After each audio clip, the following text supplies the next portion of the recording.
Hi everybody, welcome to Serenity Cards and Coaching. My name is Lela Mikey. I am a Stampin' Up! Demonstrator and Certified Gallup Clifton Strengths Coach.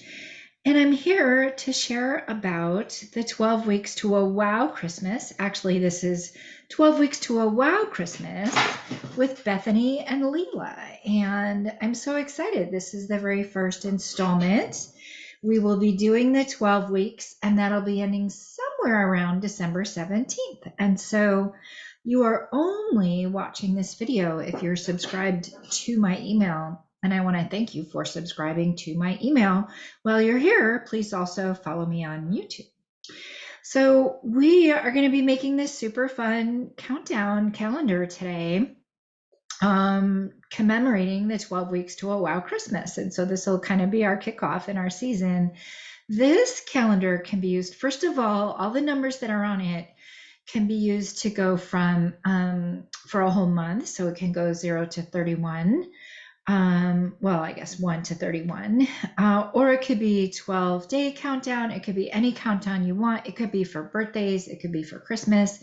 It could be for any other holiday that you might want to have. It could be for brides. It could be for Secret Santa groups. So we're going to go ahead and make exactly this whole thing today.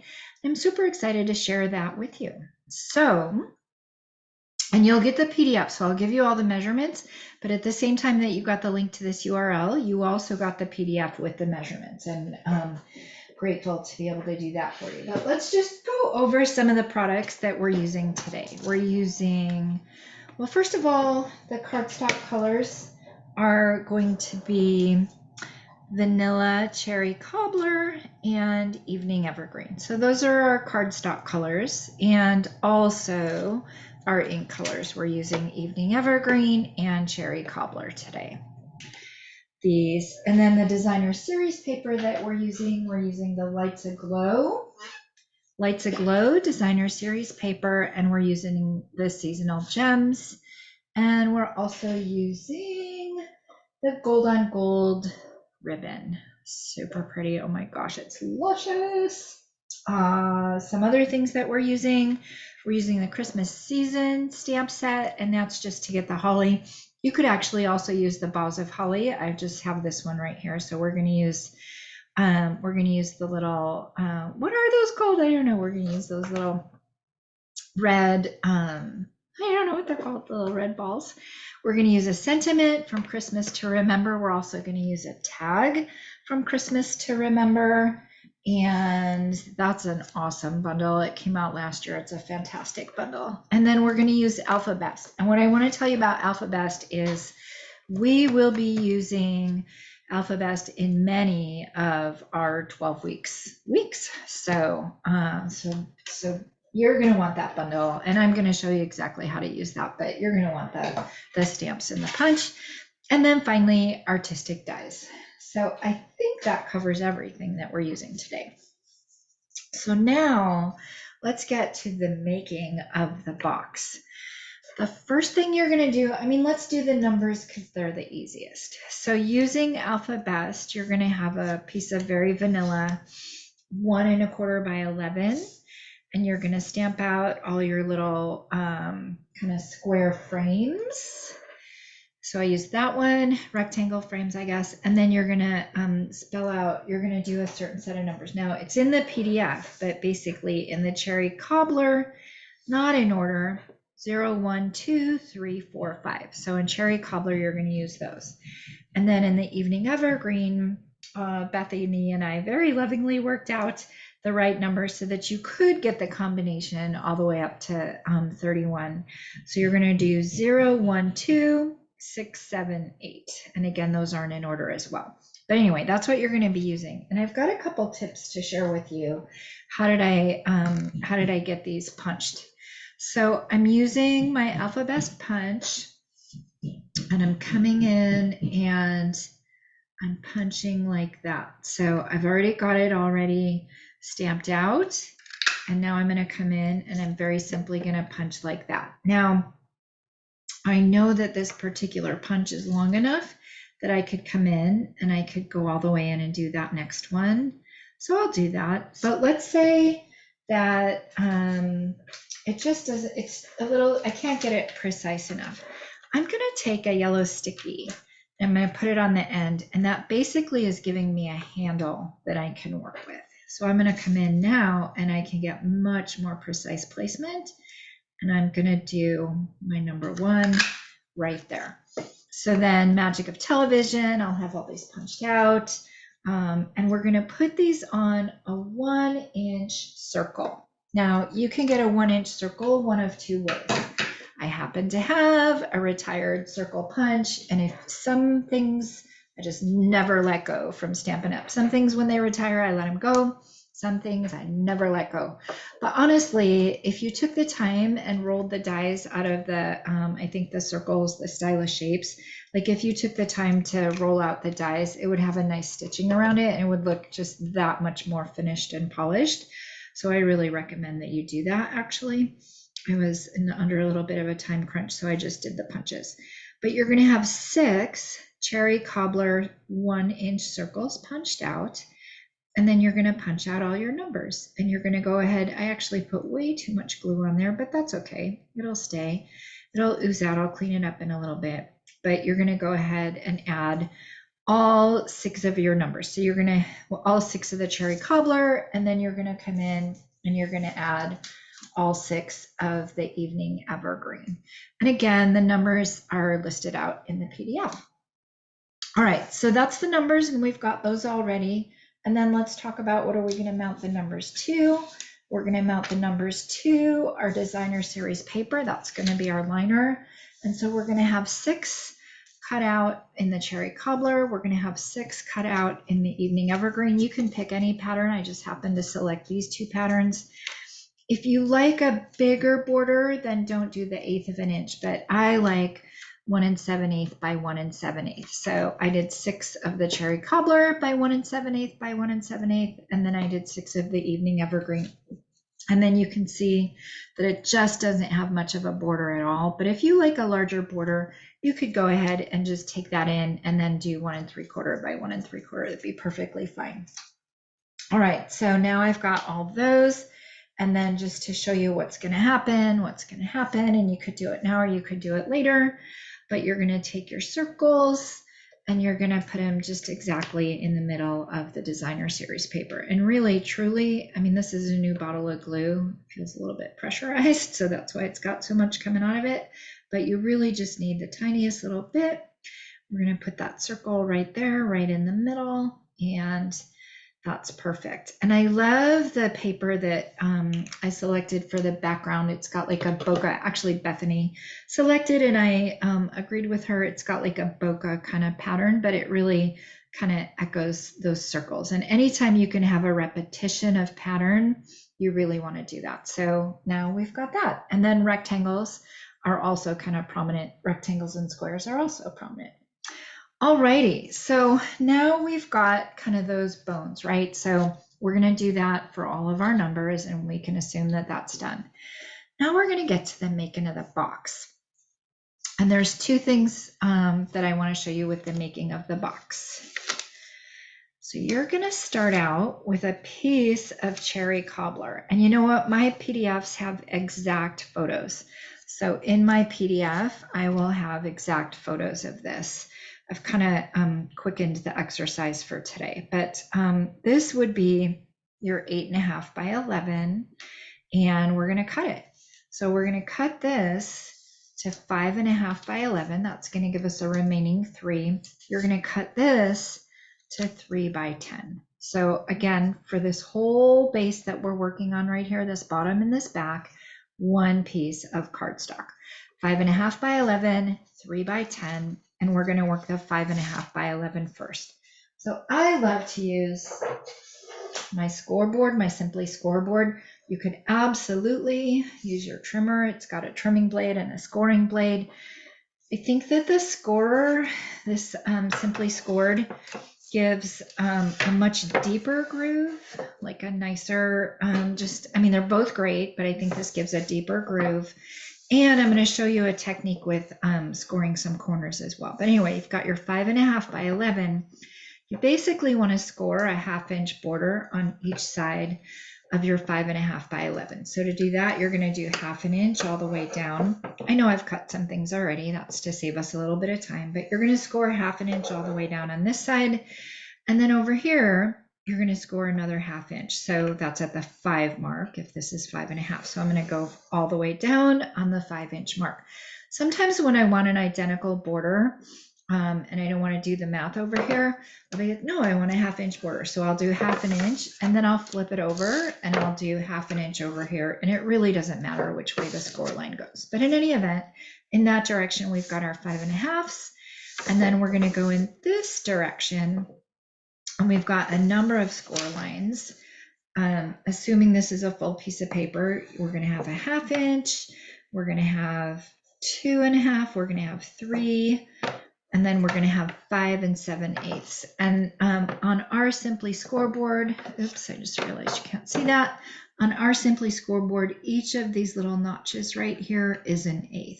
When you're looking at a trimmer, each of the notches is a 16th, but on here it's an 1/8. So you're going to go in and just write the notch right before the 6 is going to be 5 7/8. And now this guy is going to be scored. Then you're going to come in and you're going to do some scoring on this other guy. This was 3 by 10. You did already cut it at the 10, so make sure it's not the 11. And then you're going to give him, going this way, you're going to do a 3/8. So again, that's, you're just going to count over 3 little notches and you're going to go all the way down in the 3/8. And then you're going to turn it and you're going to score at 2 5/8 and 7 3/8. So those are your score lines. Now we need to do a diagonal. What I love about my Simply Scored tool is I took a permanent marker and I put a line down the 6 inch mark. That helps me whenever I want to make a mark at kind of whenever I want to do something on the diagonal. And for these, for this piece right here, and I'll show it to you, ultimately, we're going to want to do this. We're going to want to make kind of a jacket. And so to get there, you can see I'm not scoring from that corner to the bottom of the piece of paper where it's cut. I'm scoring from that line to the score line, because that's the shape that I'm going to want. So in order to do that, I'm going to line up, and I'll show you my trick for how I do it. So I will get it lined up where I think visually I think that I am. But then I will also further come in with my little scoring tool, and I'll do a little test mark and I'll see if it goes over exactly where I want it to go. And then I'll hold it tight there. And then I'll come down here and I'll do a little test and see if it's where I want. It wasn't, so I moved it a little bit. Now he's where I want there. Is he still where I want there? Yes. Now I can come in and I can do my score on the diagonal. So I'm going to do the same thing. And again, I told you we want kind of one that's going to flap in over here and one that's going to flap in over here. And then this is going to come up. So that is how we've scored this guy. And let's just assemble the pieces now that we've got these 2 pieces scored. We can start with this guy actually. So with this guy, this is going to be like the jacket that goes around the base. And I've added, just since you're here, I've added a little bit of embellishment. You don't even see it from the front, so I'm not going to even recommend that you do that. But I did add some embellishment if you happen to see it. But anyway, what we're working on is we are working on this jacket that's going to go all the way around. So I've got everything scored. And I'm just going to come in with my bone folder, and I'm really, really, really going to come in and give it a good burnish. And I'm going to do it on both sides. Just going to give it a very, very, very good burnish on both sides. And then where I've got this fold, now I'm one who likes to fold my score lines both ways. I'm one who, I like to fold my folds both ways. I just think It really breaks down the texture. It really breaks down the fiber, I guess I want to say, and it really makes the material move the way that you want it to. So now that I've got everything scored, now I know that I can go ahead and do my adhering. And so I put some little markers just to help me remember where to put the adhesive as we're making this so I don't forget. But basically we want to fold this down, and then this is going to come up like that. So we want to fold that down like that, and we're going to adhere it. And then same thing over here.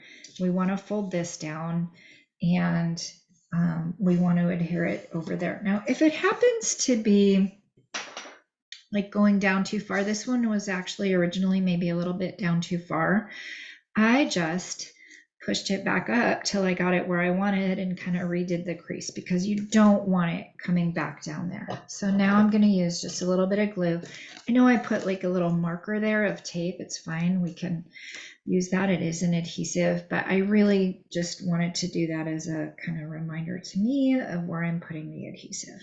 I'm going to go ahead and just get both sides kind of glued up, and I'm going to fold it down and give it a good burnish all the way. Nothing's oozing out, but if it did, I could clean it up with my fingers or with a paper towel.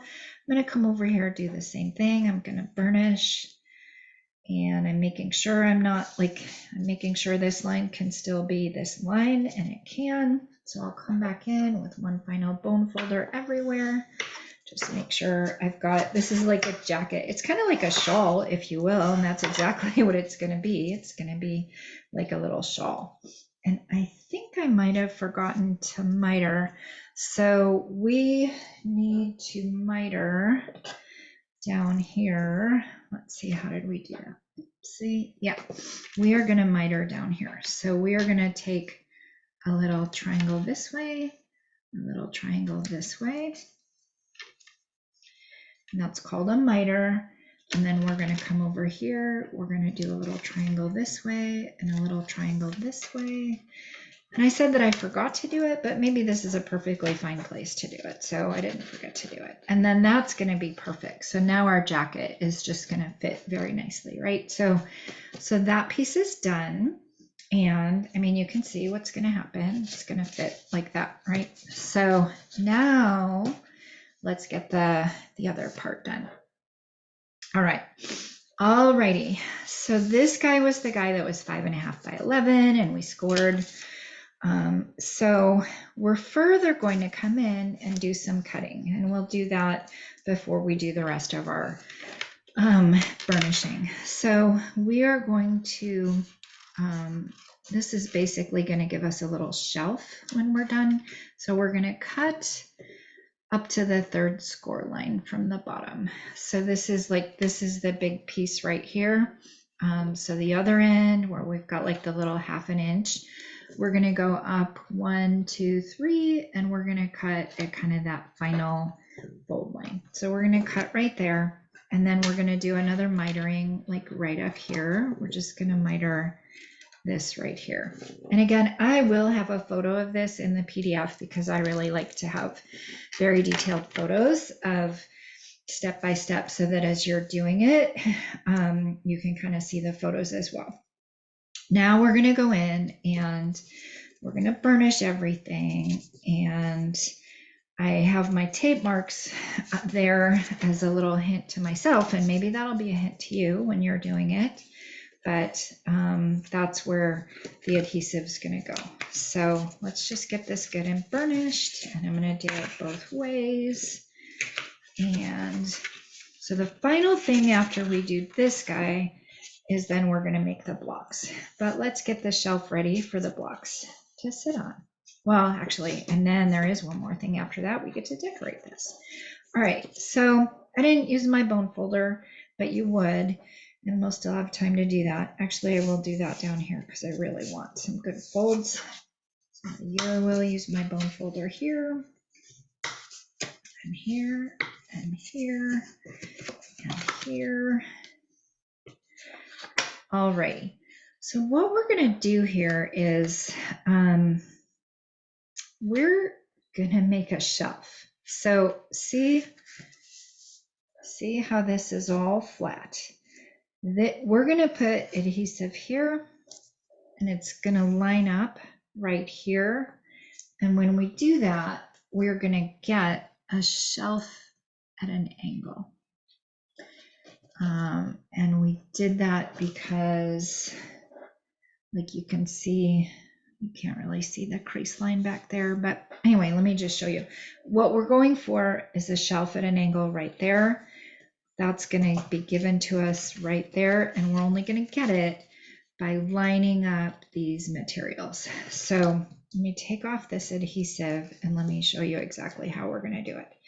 I'm going to put glue right here, and really glue, I find our glue to be more secure than tear and tape. I find our glue was even more secure than the pink tape that we used to use. I just find our glue to be very, very secure. And when we're making constructs like this, that's what we want. So now if you can see, I'm lining everything up. Just so here's where that crease is, right? So I'm lining it just behind the crease. And I'm looking to make sure that this is forming it's got a shelf with some height to it.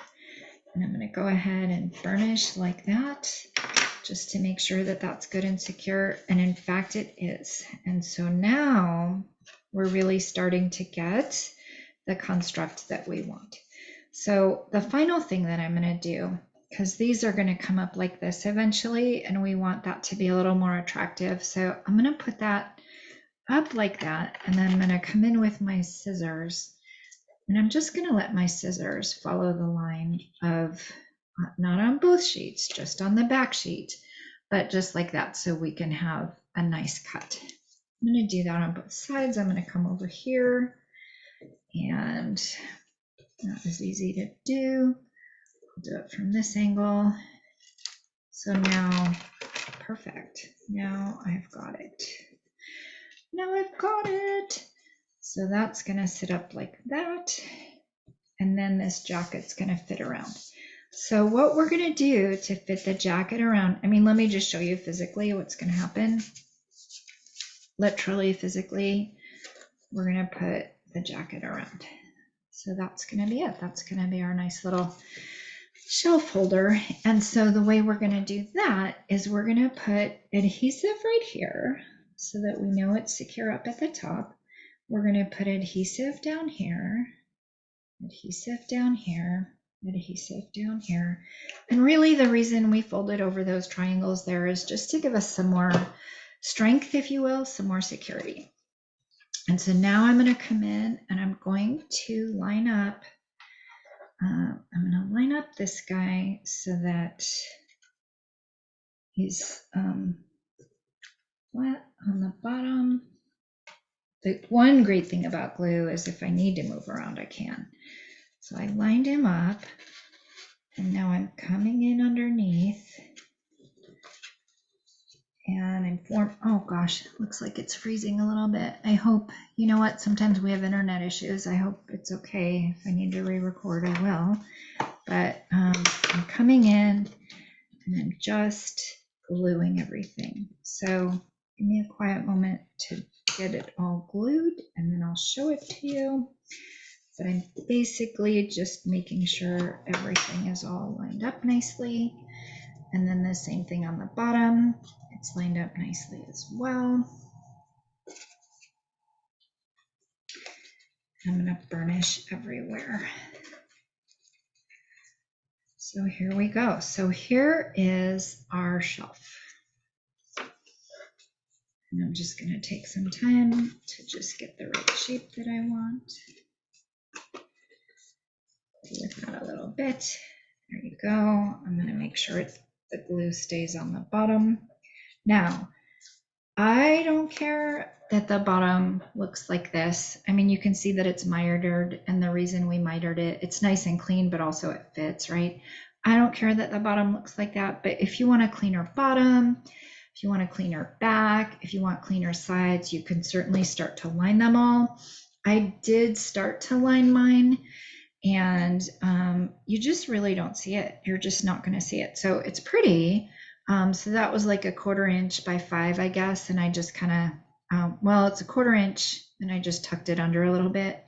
And then whatever that was, I measured that and I made a square, and then I cut in half and embossed it. But really, you're not going to see it. You're not. It's going to be far away, and you're really just going to be facing it face on. So we're done with this guy, except for the decorating in the back. So now let's get our blocks done. So for our blocks, you're going to have 2 pieces of paper. You're going to have, excuse me, cherry cobbler, and you're going to have evening evergreen. And you're going to cut them both to 6 by 8.5, and you're going to further score them on the long way. You're going to do 2 and 4, and then you're going to turn it this way, and you're going to go 2, 4, 6, and 8, and you're going to have a little 1/2 inch at the end. You're going to do that for both of them. So 2 and 4, 2, 4, 6, 8, and I'll have a photo of that in the PDF. But to actually make the block, you're going to further then cut it. So the first thing you're going to do, and I'll do it with cherry cobbler, and you can watch me as we go through it. So to make the block, you're going to cut away these 2 pieces right here, because you're going to make a little tab out of this. This is the 1/2 inch end, and you're going to cut away the 1/2 inch end. So go ahead and cut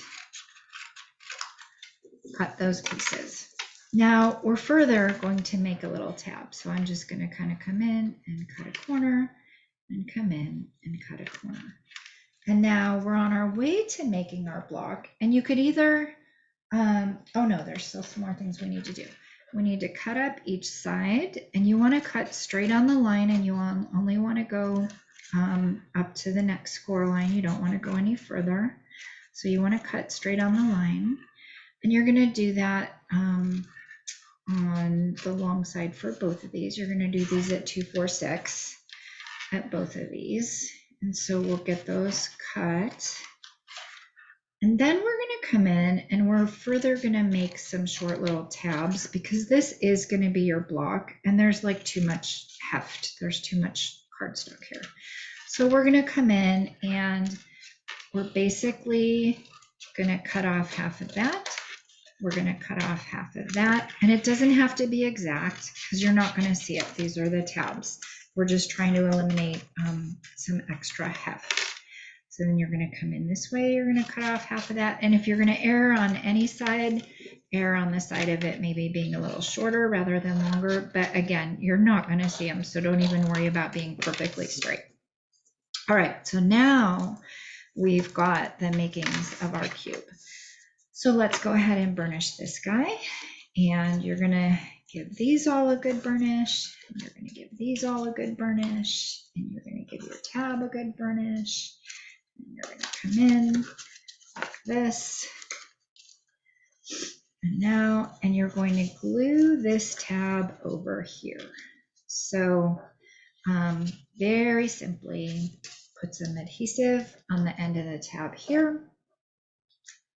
And glue is just great for all of this. So very simply, put adhesive there, fold it over, and adhere it to the other side of the cube right there. Give it a good burnish so that it's good and glued. Lift it up, and now you're going to be able to assemble your cube. You're going to tuck the short sides in, and then you're going to tuck the long sides in. And if you've got any extra little scragglies, clean them off. Try to just have really clean cutting and not scragglies. Sometimes I have a nail file or a little sander, little piece of sandpaper to get any little funny edges, but just take a look. That looks fine to me, right? So I'm going to go ahead and close that end of the box. It's not a box that needs to open and close. It's just going to be a cube, and we're going to decorate all the outside of it, right? So I'm going to go ahead and seal that end. I realized I got a little too much glue, so I just come in with my paper towel. Now, paper towel on cherry cobbler You might get some color on this, so then don't be going and using it on a piece of white. And then I'm going to come in and just kind of get that good and burnished down there. Now the same thing, I'm going to come on the top and I'm going to see which one looks better. And I feel like that looks better. And I had to kind of like, I don't know, wiggle the box so it felt like a pure cube, so that's fine. But I'm going to go ahead and get that good and glued. There we go, that's our cube. So we're going to do this exact identical steps for your cherry cobbler and for your evening evergreen. So I've gone ahead and made my block and I'm going to let it dry. And then the final thing that we're going to do is we're going to start to put our numbers on. So I'm going to go ahead and glue, and you're not going to watch me glue all of them because you know how to glue and adhere your numbers. You know how to get a piece of paper on, but basically you're just going to go ahead and put this on the side. And now look, it's starting to come together, you guys. It's starting to be where I'm starting to have like my 12 days of Christmas countdown, right? So, or actually that's the finished one. Let's look at this guy. Same, we're almost there. So the final thing we're going to do today is we're just going to decorate the behind the scenes tag. So let's get that going. So I did die cut a tag as I showed you, but I already have another one. So I die cut it and then I stamped in cherry cobbler, made this be a Christmas to remember and cherish. And then I stamped out my little holly berries. That's what they were called. I was trying to remember what the word was. So I got my little holly berries. And then I rolled through with that exquisite artistic dies. I rolled one roll through of all the leaves. And then I can't tell you how many times I've done this. I'm just going to cut apart the leaves and I'm going to use it to make like just in a little, I don't know, a little just assembly of leaves. So I'm going to just cut off a bunch of leaves here and leave a little bit of stem so things can come out. Let's start with that right now. I don't even know. I just like I'm not a florist, but I just arrange them differently every time. So the way that I did this guy was I put dimensionals in the middle on the back, and then that way it was easy for me to kind of tuck the leaves in otherwise and start to kind of build the look that I wanted. So I put the dimensionals on the back. Sometimes what I'll do if I really want it like glued is I'll take the backing off of the dimensionals and then I'll actually put glue so that it's super secure. But for today, I'm not going to do that. So I'm going to go ahead and put this, and I'm putting it, you'll notice that I'm putting it a little bit to the right. I'm putting it to the right so that the whole thing is centered. And I actually kind of have the leaves off to the right. I'm putting this to the right and the leaves are kind of off to the left. And then ultimately the whole thing will be centered. So I'm going to go ahead and place that right there. Let me just double check that the cubes are going to fit, and they are. So that's good. And now the way that I'm going to do my leaves, you could do one of two things. You could put glue on the top of the leaf, put it under, and then it sticks there. Or you could put glue on the bottom. And I'm going to grab my silicone mat for this because it's going to be really helpful. Oh, it's a new mat. Oh my goodness, it feels, my other one, I will confess, I might have let it get a little bit too painty and I didn't clean it in time. So, all right, so I want a little bit of height coming off of the whole thing. So, but that feels like too much height. So I'm going to do a little bit of doctoring of this leaf. I'm going to come in and I'm actually just going to shape a leaf right here. And I'm going to just put that one off to the side. I'm going to put some glue and I'm going to let this guy. So I'm just putting the tiniest little bit on the back. And because I put the dimensionals in the middle, there's all kinds of room to lift this guy up and shape it how I want. And so I'm going to shape that right there. And then with clean hands, maybe with a little piece of paper, I'm going to come in and just kind of press it down so that the leaves are down. and I'm going to just keep shaping and adding leaves. Sometimes I'm being a little bit wild here. Sometimes I do all my shaping first before I actually glue, but I'm being a little bit wild and reckless abandon. So I'm coming in, I've got all my leaves, kind of like that. I'm going to curl them a little bit. And now I'm going to put my holly, and I put the holly like right there. And then I'm going to take my little bow, which I had already tied, and I'm going to get my take your pick tool, and I'm going to put a couple mini glue dots just right there, kind of right on top of the holly, because I just want you to be able to have a hint of it, but also to see some height and, you know, depth. So I'm going to do that. Now I know I don't want the little wings going into the words, so I'm going to do it sideways, and I'm going to have the wings kind of going off like that. I'm going to come in and do just a little diagonal of a ribbon right there, diagonal of a ribbon right there. And finally we come in with our sequins, and we just kind of sprinkle our gems all over. So I'm going to put one over here, put one here. Oh, kind of got stuck to me. Put one here, put one here, and then I've got my couple of, so that's a 12. So here we go. We've got 12 days to Christmas, and I mean 12 days. Oh my goodness. Oh, thank goodness it's not 12 days, 12 weeks, soon enough. All right, we've got 12 weeks to Christmas. This is our first week. Come back next week where we set the table, and super grateful to have you on the journey. Thank you so much. I hope you use it. Show me what you make with it. All right, thank you. Bye-bye.